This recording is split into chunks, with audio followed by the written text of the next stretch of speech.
و گرامی، قبل از اینکه نماز عید الاضحی را ادا کنیم پیش از پیش عید قربان را، این عید بسیار با عظمت و پرجلال را و پرشکوه را و همه شما نمازگزاران عزیز و ارجمند و از این طریق و تمام کافه ملت مسلمان در سراسر جهان، خصوصا با آنانی که به دور خانه خدا پروانه‌وار طواف میکنند، یاد ابراهیم، اسماعیل و هاجر را گرامی می‌دارند، تبریک و تهنیت عرض می‌دارند.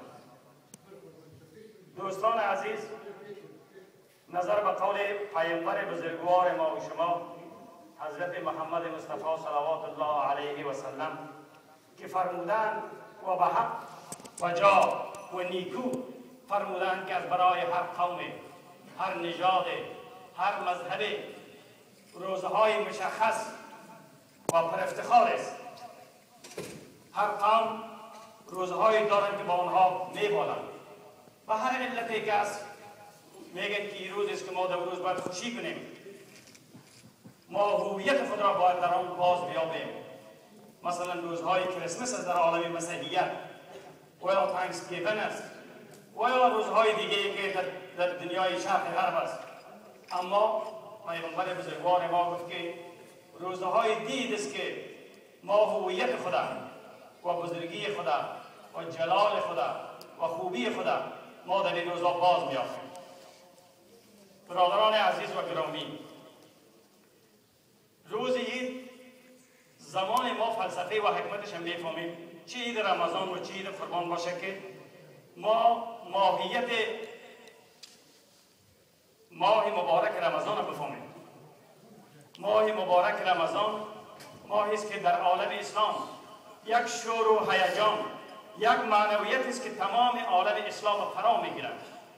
مسلمانان با گرفتن ماه مبارک رمضان و صیام آن و مداومت با آن دنیای اسلام را شگوفا و پر از معنویت می‌سازند. و از اون زمان است که ما روز عید رمضان را به خاطر پیروزی در برابر خواهشات نفسانی و هواهای نفس و وسوسه شیطان 30 روز روزه میگیریم و تجلیل میشینیم، تجلیل میکنیم و با عظمت دنیای اسلام و به معتقدات بزرگ فرزندان عزیز و ارجمند مسلمان عرض میگذاریم. ولی عید قربان عید است که شکوه و جلال دیگری دارد. عید است که ما تا زمانی که فلسفه و حکمت حج ندانیم، ما به عظمت عید قربان متیقن شده نمیتونیم.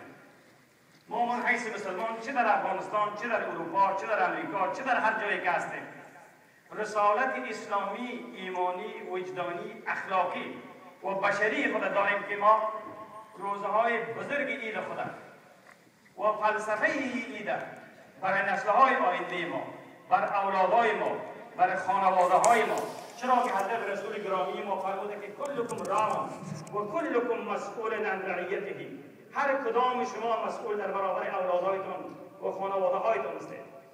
ما برای اولادهایمان بفهمانیم که ما که مسلمان هستیم، اگر دیگرها یک روزهای استقلال و آزادی و چیزایی دارن با آن میبالند، ما چیزایی داریم که 1000 بار از اونها کنه بزرگتر، با عظمتتر، با جلالتر است که ما باید به او افتخار کنیم و به او ببالیم. روز عید قربان یکی از روزهایی است که برای ما هویت دینی، هویت اسلامی و اخلاق بزرگ بشری را میدهد. در این ایام دوستان عزیز فلسفه حج و عید باید بفهمیم که و این یک ضرورت است و مسئولیت است که ما خودمون و اولادای ما بفهمیم که حج یعنی چی. و خداوند لایزال در این موسم و حضرت ابراهیم پدر تمام پیامبران اولوالعزم جهان بشریت اعلام می‌فرماید که وأذن في الناس بالحج يأتوك رجالا وعلى كل زعمر يأتون من كل فج عميق. ای ابراهیم و تمام مسلمانان و عالم بشریت اینجا ناس ذکر کردن، همه انسان ها و همه انسان ها فریاد بده، اعلام کو، بخواهشان که بیاین به خانه ما، خانه خدا، خانه هیچ سلطانی نیست، خانه هیچ پادشاهی نیست، خانه هیچ سرمایه‌داری نیست، خانه هیچ کماندانی نیست، خانه هیچ نیست، خانه خدا، خانه انسانها، خانه بشریت، خانه مسلمانان. اجازه بده که از هر فج عمیق، از هر کرامت، از هر پستی، از هر بالایی، از سرزمین‌های بسیار دور، از استرالیا، از امریکا، از اروپا، از افغانستان، از هر جای دور به خاطر عبادت به خانه ما بیاید. دوستان عزیز، این موسم حج است. هر کسی که هستی از تنگنای زندگی شب و روزی بیرون برآیید. از روزگاری که هر روز کار به خاطر خوردن، خوردن به خاطر کار، خواب به خاطر کار، کار به خاطر خواب، شب و روز، شب مقدمه بر روز، روز مقدمه بر شب. این دو موش سیاه و سفید تناب عمرت هر روز میخورند و کوتاه میکنند. اما تو کسی هستی که روح خدا در وجودت دمیده. در قرآن عظیمشان میخوانیم که خداوند لایزال میگه که ای شیطان، چرا بنده مرا که آدم است که من با دسته های خود وی را ساختم. در قرآن عظیمشان مطالعه کنید برادرای عزیز، خدا میگه که من انسان را با دسته های خود، ای انسانی که در لاک زندگی خود فرو رفته ای، تو را خدا با دسته های خود ساخته و نفخت فیه من روحی، و از روح خود در وجودت دمیده. یعنی ما کسایی که در این نشستیم، هر کسی که به نام انسان است در روی کره زمین، روح خدا در وجودش دمیده شده. و میگه که تو انسانی که با دسته های خدا ساخته شده ای و روح خدا در وجودت دمیده شده، و بعد از اینکه تو را ساخت تمام فرشتگان مقرب خدا در پای تو به سجده انداخت. اما تو مقامت بشناس، تو کسی هستی که ساخته دست خداستی، روح خدا در وجودت است، مسجود ملک قرار گرفته ای.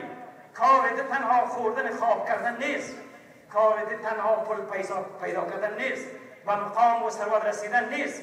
تو باید از لاک بشری برهی، به سوی خدا گام برداری، به سوی زیبایی، به سوی تقوا، به سوی نیکویی، به سوی اخلاق حمیده، به سوی آن چیزی که خدا را دوست دارد، به سوی از او گام برداری و به سوی آنچه که نیکویی است، یعنی به سوی خدا. از هر فج عمیق، از هر کرانه زمین بیایی به حج. وقتی که به حج میایی دوستای عزیز، این ناله و فریاد حضرت ابراهیم خلیل است به همه انسانیت، بدون از اینکه به یک شخص معین و مشخصی باشد. میگه بیای به خاطر یاد خدا، عشق به پروردگار. ندای ابراهیم است. وقتی که ما و شما مسلمانان از تمام اکناف عالم میرن، دوستای عزیز، یک زمانهایی بود که مردم 6 ماه سفر میکردن. در روز زمان در اینجا میگه که با هر حیوان ضعیف سفر کنید بیایید. حالی که با واسطه طیاره و با واسطه وسایل بسیار سیر ما شما به حج میرید. در زمانی بود که ماها و سالها مردم توشی و زاد را ویلشون در پیششان مینداختن میرفتن. وقتی که میرفتن در یک جای به نام میقات است عزیزان، میقات است در حج که باید بفهمیم. ما حج خود بفهمیم که عید خود بفهمیم. در میقات در اونجا برای تو یک توقفگاه، یک استاپ ساین است. برای تو اجازه نیست که کی هستی را بری خانه خدا را طواف کنید. در اونجا وقتی که تو میرسید میقات از هر سرزمینی که میری آیش صاحبان میفهمن در اونجا یک توقفگاه، یک استاپ ساین است.